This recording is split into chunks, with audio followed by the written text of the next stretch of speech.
Hi friends, welcome back to my channel. நாங்கள் பிரவீன். நாம இன்னைக்கு வந்து நெக்ஸ்ட் எபிசோட் தான் பார்க்க போகிறோம். அப்புறம் எப்பயும் போல போன வீடியோ சப்போர்ட் பண்ணதுக்கு ரொம்ப தேங்க்ஸ் கைஸ். அப்புறம் எப்பயும் போல வீடியோக்குள்ள போகிறதுக்கு முன்னாடி மறக்காம ஒரே ஒரு லைக் அண்ட் சப்ஸ்கிரைப் பண்ணி விட்டுருங்க. அப்புறம் நீங்கள் வந்து எத்தனாவது லைக் பண்ணியிருக்கீங்களோ அதை வந்து ஒரு கமெண்ட் பண்ணி விட்டுருங்க. ஓகே ஃப்ரெண்ட்ஸ், வாங்க வீடியோக்குள்ள போலாம். எபிசோட ஸ்டார்டிங்ல நம்ம ஹீரோ வந்து நம்ம டாங்கு பேலுக்கு என்லைட்மெண்ட்டை பத்தி எக்ஸ்பிளைன் பண்ணிட்டு இருந்திருப்பான். அப்போ நம்ம ஹீரோ என்ன சொல்லியிருப்பானா, என்லைட்மெண்ட்ங்கிறது திடீர்னு அடையிற ஒரு விஷயம் கிடையாது. அதை வந்து நம்ம அடையணும்னா அதுக்காக நம்ம வந்து கடுமையான முயற்சியும் பயிற்சியும் எடுத்தா மட்டும்தான் நம்மளால என்லைட்மெண்ட் அடைய முடியும். அதே தான் நானுமே பண்ணேன். ஆனா உன்னுடைய உடம்பு அந்த ஒரு என்லைட்மெண்ட் அடையிறதுக்கு போதுமான பயிற்சி இன்னும் பெறவே இல்லைன்னு சொல்லியிருப்பான். நீ வந்து நல்லா தான் ட்ரைனிங் எடுத்துட்டு இருக்க, இருந்தாலுமே உன்னுடைய உடம்பால அதை வந்து சரியா கையாள முடியல. நான் வந்து உன்னுடைய ட்ரைனிங்கை வந்து குறை சொல்லல, நீ வந்து பயிற்சி பண்ணிட்டு இருக்க அந்த ஒரு மார்ஷியல் ஆர்ட்ஸ் டெக்னிக்கோட லிமிட் வந்து அவ்வளவுதான் சொல்ல வரேன்னு சொல்லியிருப்பான். இதை கேட்டுட்டு நம்ம டாங்க பையன் பயங்கரமா ஷாக் ஆயிருப்பான். அப்பதான் நம்ம ஹீரோமே அவனை பார்த்து, நீ வந்து இங்கே மெடிடேட் பண்ணிட்டு எனக்கு வந்து கொஞ்சம் வேலை இருக்குது, நான் வந்து போயிட்டு வந்துறேன்னு சொல்லிட்டு நம்ம ஹீரோமே அங்கிருந்து கிளம்பியிருப்பான். அப்படியே கொஞ்ச நேரம் கழிச்சு நம்ம ஹீரோ காட்டுறாங்க. நம்ம ஹீரோட கையிலுமே ஒரு புக் இருந்திருக்கும். அதோட பேர் வந்து வஜ்ரா யாக்ஸா டிமானிக் ஆர்ட்ஸ். இந்த ஒரு மார்ஷியல் ஆர்ட்ஸ் புக்கை பார்த்துட்டு நம்ம ஹீரோமே மனசுக்குள்ளார இது வந்து ஒரு புத்த மதத்தோட கான்செப்டா சேர்ந்தது. அப்படி இருக்கப்ப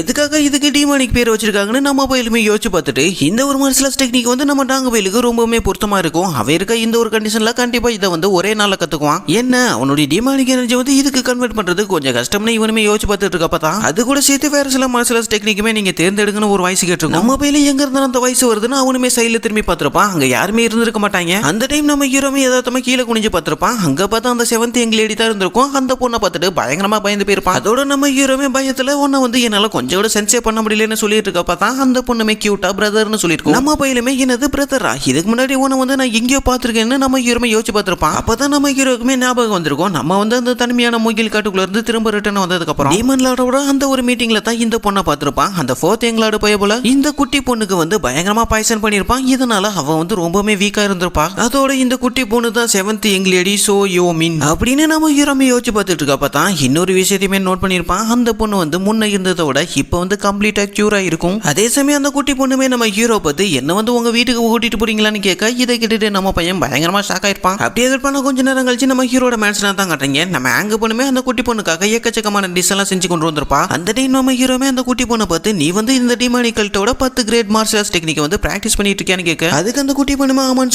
சொல்லியிருப்பா. அதோட டிமன் லார்டு வந்து இந்த ஒரு மார்ஷியல் ஆர்ட்ஸ் டெக்னிக்கை ட்ரைனிங் பண்றதுக்கு எனக்கு வந்து பர்மிஷனுமே கொடுத்துருக்காருன்னு சொல்லியிருப்பான். இதெல்லாம் கேட்டுட்டு நம்ம ஹீரோவே மனசுக்குள்ளார இந்த பொண்ணு ரொம்பவே இளமையா தான் இருக்குது. அப்படி இருக்கப்ப எதுக்காக அந்த டிமன் லார்டு வந்து இந்த சின்ன வயசுல அவ்வளவு பெரிய மார்ஷியல் ஆர்ட்ஸ் டெக்னிக்கை ஆராய்ச்சி பண்றதுக்கு அனுமதிச்சாருன்னு தெரியலன்னு இவனுமே யோசிச்சு பார்த்துட்டு அந்த பொண்ணை பார்த்திருப்பான். என்னதான் இவளுக்கு வயசு கம்மியா இருந்தாலுமே இவ வந்து ரொம்பவே ஜீனியஸான ஒரு பொண்ணா தெரியுறா அப்படின்னு நம்ம ஹீரோமே நினைச்சு பார்த்துட்டு இருக்கப்ப தான் சடனா அந்த குட்டி பொண்ணுமே நம்ம ஹீரோ பார்த்து தேங்க்ஸ் பிரதர்னு சொல்லியிருப்பா. அதை கேட்டுட்டு நம்ம ஹீரோமே அதெல்லாம் ஒன்றும் பரவாயில்ல, உனக்கு எவ்வளவு ஸ்நாக்ஸ் வேணுமோ நீ வந்து கேட்டு வாங்கி சாப்பிடுன்னு சொல்லியிருப்பான். அந்த டைம்னு பார்த்தா அந்த குட்டி பொண்ணு திடீர்னு பயங்கரமா கேட்ட வதல திட்டிட்டு அந்த 4th யங் லார்டு ஹாங் ஈமூன் வந்து என்ன பாய்சன் பண்ணிட்டான் அப்படின்னு சொல்லிட்டு மறுபடியுமே கேட்ட வதல திட்டிட்டு அவனை கொன்னதுக்கு ரொம்பவே நன்றின்னு சொல்லியிருப்பான். இதெல்லாம் கேட்டுட்டு நம்ம பையன் சாக்கடிச்சுக்கிட்டு இருக்கப்ப திடீர்னு குபீர்னு துப்பியிருப்பான். அப்பதான் அந்த குட்டி பொண்ணுமே நம்ம ஹீரோ பார்த்து, நீங்க மட்டும் அப்படி பண்ணலன்னா கண்டிப்பா நான் வந்து எப்பயோ இறந்து போயிருப்பேன்னு சொல்லியிருப்பா. அதுக்கு நம்ம ஹீரோமே, நீ வந்து அதுக்கெல்லாம் நன்றி சொல்லணும்னு எந்த ஒரு அவசியமே இல்ல, அந்த 4th யங் லார்டு பையிலுமே என்னையுமே இப்படிதான் விருப்பேற்றிட்டு இருந்தா, அதனாலதான் அவனை வந்து நான் அப்படி பண்ணிட்டேன்னு சொல்லியிருப்பான். அதே சமயம் அந்த குட்டி பொண்ணுமே நம்ம ஹீரோ பார்த்து, நான் வந்து என்னுடைய வாழ்க்கையில மிகப்பெரிய கடன் பட்டிருக்கேன் உங்களுக்கு அப்படின்னு சொல்லியிருப்பான். கரெக்டா அந்த டைம்னு பார்த்து நம்ம ஹீரோமே ஏதோ ஒரு வைப்ரேஷனை சென்ஸ் பண்ணியிருப்பான். அந்த ஒரு வைப்ரேஷனை வச்சு இந்த ஒரு கேரேஜ் வந்து கண்டிப்பா அந்த டீமன் கார்டு பிளேஸ்ல இருந்து தான் வந்திருக்கணும்னு நம்ம ஹீரோமே கெஸ் பண்ணியிருப்பான். அதே சமயம் அந்த குட்டி பொண்ணுமே அந்த ஒரு கேரேஜுமே சென்ஸ் பண்ணியிருப்பா. இதை பார்த்துட்டு நம்ம ஹீரோவே லைட்டா ஷாக் ஆயிருப்பான். நம்ம ஹீரோமே மனசுக்குள்ளார அவ்வளவு தூரத்துல வர அந்த ஒரு கேரேஜையே இந்த ஒரு வயசுல இந்த பொண்ணால சென்ஸ் பண்ண முடியுது. இந்த குட்டி பொண்ணை பார்க்கும்போது எனக்கு ரொம்பவே இம்ப்ரெஸ் ஆயிருக்குதுன்னு நம்ம ஹீரோமே யோசிச்சு பார்த்துட்டு இருக்கப்ப தான் கட் பண்ணி அப்படியே அந்த கேரேஜை காட்டுறாங்க. அந்த ஒரு கேரேஜ்ல நம்ம ஜெனரல் ஸ்ட்ராட்டஜில தான் வந்திருப்பாரு. நம்ம ஹீரோமே அவரை பார்த்து, நீங்க எதுக்காக டீமன் கார்டு பிளேஸ்ல இருந்து அவங்களோட கேரேஜ்ல வந்தீங்கன்னு கேட்க, அதுக்கு நம்ம ஜெனரல் ஸ்ட்ராட்டஜிலுமே நம்ம ஹீரோ பார்த்து, உனக்கு வந்து இதை பார்க்கும்போது ரொம்பவே ஆச்சரியமா தானே இருக்குது, நான் வந்து டீமன் லார்டு கிட்ட இருந்து உனக்கு ஒரு லெட்டர் கொண்டு வந்திருக்கேன்னு சொல்லியிருப்பாரு. அவருமே நம்ம ஹீரோட்ட நம்ம டீமன் லார்டு கொடுத்தா அந்த ஒரு லெட்டருமே கொடுத்திருப்பாரு. அந்த ஒரு லெட்டர் நம்ம பையிலுமே படிச்சு பார்த்திருப்பான். அதுல என்ன போட்டிருக்கும்னா, external supervision deputy special investigator ஹெட்னு போட்டிருக்கும். நம்ம ஹீரோமே அதை படிச்சு பார்த்துட்டு இவ்வளவு நீளமா இருக்கு இந்த சிக்கலான டைட்டில் அப்படி என்ன இருக்குதுன்னு கேட்டிருப்பான். அதை கேட்டுட்டு நம்ம ஜெனரல் ஸ்ட்ராட்டஜிலுமே நம்ம ஹீரோ பார்த்து, இதை வந்து நாங்க ஷார்ட்டா இன்ஸ்பெக்டர் ஜெனரல்னு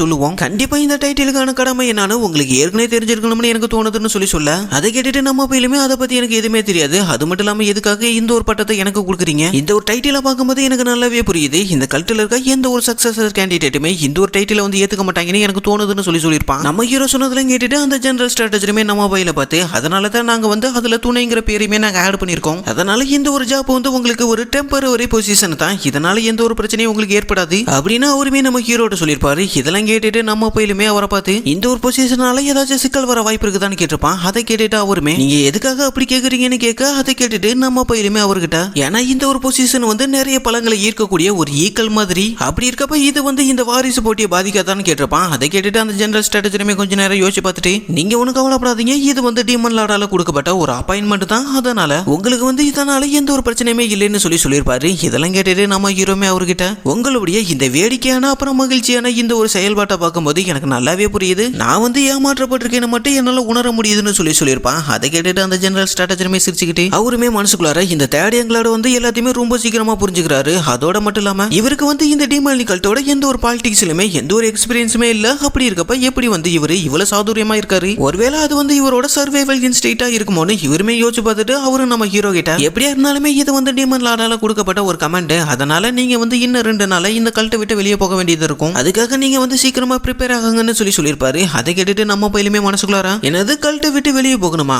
அதுவும் டீமன் லார்டோட ஆர்டரானு இவனுமே யோசிச்சு பார்த்துட்டு இருக்கப்ப தான் நம்ம ஹீரோக்கு சடனா ஒரு ஞாபகம் வந்திருக்கும். என்னன்னா நேற்று நைட்டு தான் நம்ம டீமன் லார்டு நம்ம ஹீரோட சொல்லியிருப்பாரு கூடி சீக்கிரம் என்கிட்ட இருந்து உனக்கு ஒரு ஆர்டர் வரும், அதோட நீங்க வந்து எந்த ஒரு பர்மிஷனுமே இல்லாம வெளிப்புற காற்றை வந்து சுவாசிக்கிறதுல ரொம்பவே ஆர்வமா இருக்கீங்க, உங்களை மாதிரியான ஆட்களுக்கு வந்து இந்த ஒரு ஆர்டர் வந்து ரொம்பவே பொருத்தமா இருக்கும்னு சொல்லியிருப்பாரு. அதை நினைச்சு பார்த்துட்டு நம்ம ஹீரோமே வெளிப்புற காற்றுன்னு உளறிட்டே அவனுமே நம்ம ஜெனரல் ஸ்ட்ராட்டஜரை பார்த்து அப்பனா நீங்க என்ன சொல்ல வரீங்க, இந்த மிஷினுக்காக நான் வந்து டிமானிகல்ட்ட விட்டு வெளியே போகணுமான்னு கேட்க அதை கேட்டுட்டு நம்ம ஜெனரல் ஸ்ட்ராட்டஜருமே நம்ம ஹீரோ பார்த்து அந்த டைட்டிலுக்கான அர்த்தமே அதுதான் சொல்லியிருப்பாரு. இதை கேட்டுட்டு நம்ம ஹீரோமே மனசுக்குள்ளார அந்த டீமன் லார்டு வந்து என்ன வெளியே போகிறதுக்கு அனுமதிப்பான்னு நான் கொஞ்சம் கூட எதிர்பார்க்கலன்னு இவனுமே பயங்கரமா மூச்சு வாங்கிக்கிட்டு யோசிச்சு பார்த்துட்டு இருப்பான். இதெல்லாம் பார்த்துட்டு அந்த ஜெனரல் ஸ்ட்ராட்டஜருமே பயங்கரமா ஷாக் ஆயிருப்பாரு. அவருமே நம்ம ஹீரோ பண்றதெல்லாம் பார்த்துட்டு அந்த ஒரு ஷாக்லயே அவர்கிட்ட இருந்த அந்த ஒரு லெட்டர் எடுத்து உங்களுக்கான எல்லா டீடைல்ஸுமே இந்த ஒரு லெட்டர்ல இருக்குதுன்னு நம்ம ஹீரோட்டுமே கொடுக்க வந்திருப்பாரு. உடனே நம்ம பையன் திடீர்னு அந்த ஒரு லெட்டர் பிடிங்கி இந்த ஜாபுக்கான முக்கிய நோக்கமே தப்பு பண்ற எல்லாத்தையுமே போட்டு பொழக்கணும், அதுதானே இந்த வேலை வந்து எனக்கு ரொம்பவே பிடிச்சிருக்குதுன்னு சொல்லியிருப்பான். அதெல்லாம் கேட்டுட்டு நம்ம ஜெனரல் ஸ்ட்ராட்டஜருமே நம்ம ஹீரோ பத்தி நான் சொல்ல வந்ததை வந்து நீங்க சுருக்கமா சொல்லிட்டீங்க, அது மட்டும் இல்லாம நான் வந்து ரொம்பவே பிஸியா இருக்கேன், அதனால என்னால உங்க கூட சேர்ந்து இப்ப வந்து டீ குடிக்க முடியாது, நான் வந்து உடனே இங்க இருந்து கிளம்பி ஆகணும்னு சொல்லியிருப்பாரு. அதை கேட்டுட்டு நம்ம ஹீரோமே அப்படியா அப்பனா சரி நீங்க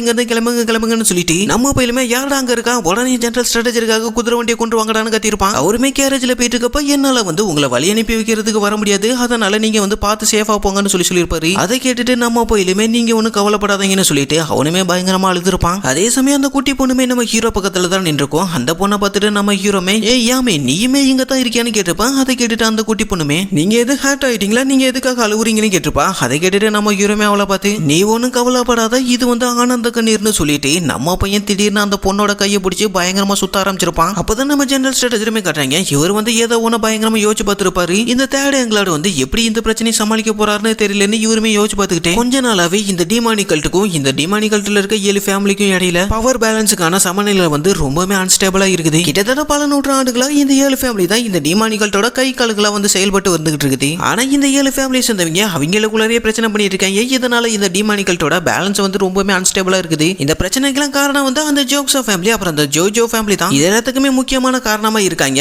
இருந்தாலுமே அந்த 2 ஃபேமிலியை சேர்ந்த 2 வாரிசுகளுமே டீமன் லார்டோட டிசபிளா இருக்காங்க. இதுல என்ன பிரச்சனைனா இவங்க எல்லாருமே டீமன் லார்ட பார்த்து பயப்படுறாங்க. எதுக்காகனா எங்க இவங்களோட பொசிஷனை வந்து வேற யாருக்காச்சும் கொடுத்துருவாங்களோன்னு நினைச்சுக்கிட்டு இவங்க பார்த்து பயப்படுற அந்த டீமன் லார்டையே அவங்களோட பொசிஷன்ல இருந்து தூக்கணும்னு இவ்வளவு பிரச்சனையுமே பண்ணிட்டு இருக்கானுங்க. அதோட மட்டும் இல்லாம அந்த டீமன் ஸ்வார்ட் ஃபேமிலி அப்புறம் அந்த 1000 ட்ரெஷர் கோல்டு ஃபேமிலி இவங்க 2 பேருமே இப்ப நல்லா சுத்தமா இருக்காங்க. இவங்களால இப்ப வந்து எந்த ஒரு பிரச்சனையுமே இல்ல. நாம வந்து இப்ப அந்த 2 ஃபேமிலியை கைது பண்ண வேண்டிய நேரம் வந்துருச்சுன்னு சொல்லியிருப்பாரு. அதோட மட்டும் இல்லாம டீமன் லார்டு வந்து எந்த ஒரு ஸ்டெப்புமே எடுக்காததுனால இந்த டிமானி கல்ட்டுல இருக்க ஹையர் பொசிஷன்ல இருக்கவங்களுமே ரொம்பவே சைலண்டா இருக்க ஆரம்பிச்சிட்டாங்க. அதனாலேயே இந்த ஃபேமிலியை சேர்ந்தவங்க எக்கச்சக்கமான தப்புகளை மறைமுகமா பண்ணிட்டு வந்துட்டு இருக்காங்க. இவங்களை தடுக்கிறதுக்காக யாரையுமே பார்த்து பயப்படாத ஒரு ஆளை இந்த ஒரு ஜாப்புக்காக டிமன் லார்டு வந்து தேர்ந்தெடுத்திருக்காரு. அதோட இந்த தேடி எங்களோட வந்து இன்னும் என்னென்ன சம்பவம் பண்ண போறான்னு நான் பார்க்க ரொம்பவே ஆர்வமா இருக்கேன்னு இவருமே யோசிச்சு பார்த்திருப்பாரு. அப்படியே கட் பண்ணா இந்த பக்கம் நம்ம ஹீரோ தான் காட்டுறாங்க. நம்ம ஹீரோமே அந்த குட்டி பொண்ணை பிடிச்சி இன்னுமே சுத்திக்கிட்டு தான் இருக்கான். அந்த பொண்ணுமே அழுதுகிட்டு எனக்கு வந்து வாந்தி வர மாட்டே இருக்குதுன்னு கத்திட்டு இருக்க கரெக்டா அந்த டைம்னு பார்த்து நம்ம டாங்க பையில நம்ம ஆங்க பொண்ணுமே வந்திருப்பாங்க. அப்புறம் என்ன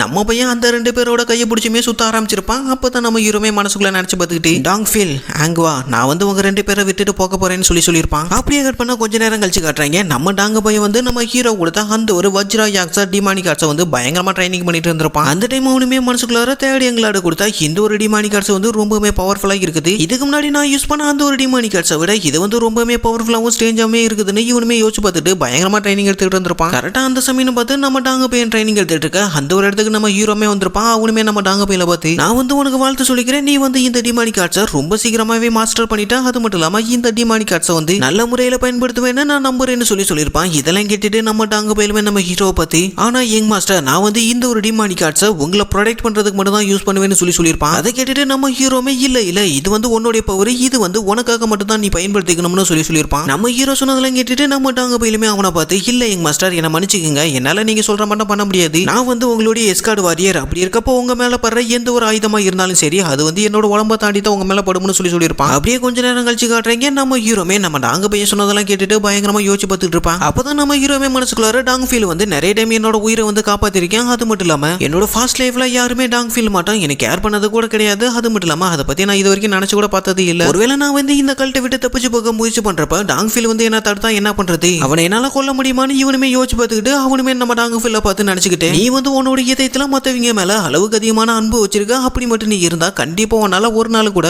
ஒரு உண்மையான போர் வீரனா மாற முடியாது. நீ வந்து இது எல்லாத்தையுமே எப்போ தியாகம் பண்றியோ அப்பதான் உன்னால அந்த ஒரு இடத்த அடைய முடியும்னு சொல்லியிருப்பான். அதே சமயம் அப்பதான் நம்ம ஹீரோ ஜன்னல் வழியா நம்ம ஹேங்க பண்ணுமே பார்த்திருப்பான். அப்பதான் அவனுக்கு ஞாபகமே வந்திருக்கும் ஏற்கனவே நம்ம ஹீரோ வந்து நம்ம ஹேங்க பண்ணுக்கு ஒரு மார்ஷல் டெக்னிக்கை கத்துக் கொடுக்கணும்னு ஆசைப்பட்டு இருந்திருப்பான். அதெல்லாத்தையுமே யோசிச்சு பார்த்துட்டு நம்ம ஹீரோமே மனசுக்குள்ளார நான் வந்து இந்த டிமானி கல்ட்டுல சர்வே பண்றதுக்காக நிறைய பேர் கூட அட்டாச் ஆயிட்டேன், இருந்தாலுமே எனக்கு வேற வழி இல்ல, நான் வந்து இங்க இருந்து போய் தான் ஆகணும்னு இவனுமே யோசிச்சு பார்த்துட்டு இருக்க பார்த்தா கரெக்டா நம்ம நரிப்பையிலுமே நம்ம ஹீரோ மேல ஜம்ப் பண்ணிருக்கோம். நம்ம ஹீரோமே நம்ம நரிப்பையில தடவி எடுத்துக்கிட்டு நீ ஆசைப்பட்டனா கண்டிப்பா இவங்க கூட வரலாம், ஒருவேளை உனக்கு வந்து போர் அடிச்சிச்சுன்னா எப்ப வேணும்னாலும் நீ வந்து இந்த டிவைன் கல்ட்டுக்கு திரும்பி போகலாம்னு சொல்லியிருப்பான். அதே சமயம் நம்ம ஹீரோமே மனசுக்குள்ளார நான் ஆசைப்பட மாட்டோம் இந்த டிவைன் கல்ட்டை விட்டு வெளியே போகிறதுக்கு எனக்கு வந்து ஒரு சான்ஸ் கிடைச்சிருக்குது, இருந்தாலுமே இந்த ஒரு ஃபீலிங் வந்து எனக்கு ரொம்பவே தப்பா போடுதுன்னு சொல்லியிருப்பான். அப்படியே கட் பண்ணா இந்த பக்கம் நம்ம பெர்சர்க் டிமன் ஸ்குவாடோட லீடரை தான் காட்டுறாங்க. அங்க பார்த்தா அந்த லீடர் அவளோட ஸ்குவாட் மெம்பர்ஸ்க்கு ட்ரைனிங் கொடுக்குற பேர்ல சும்மா போட்டு பொழந்து எடுத்துக்கிட்டு இருந்திருப்பா. அங்க பார்த்தா அந்த புய பிள்ளைங்க அந்த ஸ்குவாட் லீடர்கிட்ட அடி வாங்கி அங்கேயே இங்கே சுருண்டு விழுந்து கிடப்பானுங்க. அதெல்லாம் பார்த்துட்டு அவளுமே அவளோட ஸ்குவாட் மெம்பர்ஸை பார்த்து இன்னைக்கான ட்ரைனிங் முடிஞ்சிருச்சுன்னு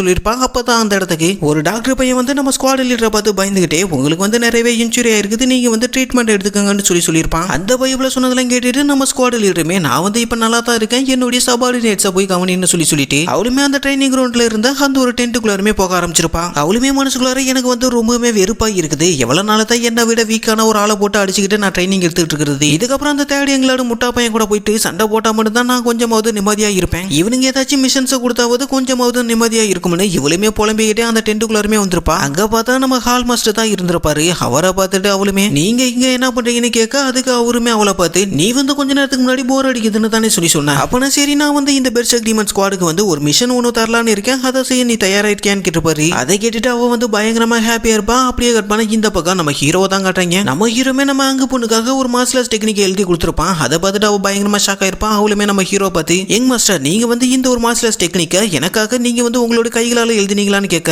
அதுக்கு நம்ம ஹீரோமே எனக்கு வந்து கொஞ்சம் நேரம் இருந்துச்சு, அதனாலதான் இதை வந்து உனக்காக நான் எழுதினேன்னு சொல்லியிருப்பான். அதை கேட்டுட்டு அவளுமே பயங்கரமா எழுதிருப்பான். அவளுமே நம்ம ஹீரோ பார்த்து நீங்க வந்து இங்க இருந்து போகாதீங்க இங்கே இருங்கன்னு சொல்லியிருப்பான். நம்ம ஹீரோமே அவளோட தலையில வந்து தடவியை கொடுத்துட்டு நான் வந்து இங்க இல்லாததுனால நீ வந்து சாப்பிடாம இருக்காதன்னு சொல்லிட்டு அவனுமே அந்த இடத்த விட்டு கிளம்பியிருப்பான். கரெக்டா நம்ம ஹீரோமே அந்த ரூமை விட்டு வெளியே வந்திருப்பான். அந்த டைம் அங்க வந்து நம்ம பெர்சர்க் டிமன் ஸ்குவாடோட லீடர் அப்புறம் அவளோட சபார்டினேட் எல்லாருமே நம்ம ஹீரோக்கு முன்னாடி எல்லாருமே மண்டி போட்டு நம்ம ஹீரோக்கு வந்து மரியாதை செலுத்திருப்பாங்க. நம்ம ஸ்குவாட் லீடருமே நம்ம ஹீரோ பார்த்து நான் வந்து இந்த பெர்சர்க் டிமன் ஸ்குவாடோட லீடர் யூ ஹாங்ரியோன், இதுக்கப்புறம் என்னோட பெர்சர்க் டிமன் ஸ்குவாடோட சேர்ந்து நான் வந்து உங்களுக்கு பணிபுரிய தயாரா இருக்கேன்னு சொல்லியிருப்பா. அதே சமயம் அவளுமே நம்ம ஹீரோ பார்த்து இன்ஸ்பெக்டர் ஜெனரலுக்கு என்னுடைய வாழ்த்துக்கள்னு சொல்லியிருப்பா. அவ சொன்னதுக்கு அப்புறம் அவளுடைய ஸ்குவாட் மெம்பர்ஸுமே கோரஸா சொல்ல ஆரம்பிச்சிருப்பாங்க. அப்பதான் நம்ம ஹீரோமே அங்க இருக்க எல்லாருமே பார்த்து நாம வந்து இங்க இருந்து கிளம்பலாம்னு சொல்லியிருப்பான். ஓகே ஃப்ரெண்ட்ஸ், இதோட இந்த ஒரு வீடியோ முடியுது. வீடியோ பிடிச்சிருந்துச்சுன்னா மறக்காம ஒரே ஒரு லைக் அண்ட் சப்ஸ்கிரைப் பண்ணி விட்டுருங்க. அப்புறம் எப்பயும் போல யாராவது வீடியோ முடிச்சா பார்த்தீங்கன்னா மறக்காம உங்க பேரை கமெண்ட் பண்ணுங்க. அதை வந்து நான் நெக்ஸ்ட் வீடியோலுமே அப்லோட் பண்றேன். ஓகே ஃப்ரெண்ட்ஸ், நெக்ஸ்ட் வீடியோல பார்க்கலாம். தேங்க்ஸ் ஃபார் வாட்சிங்.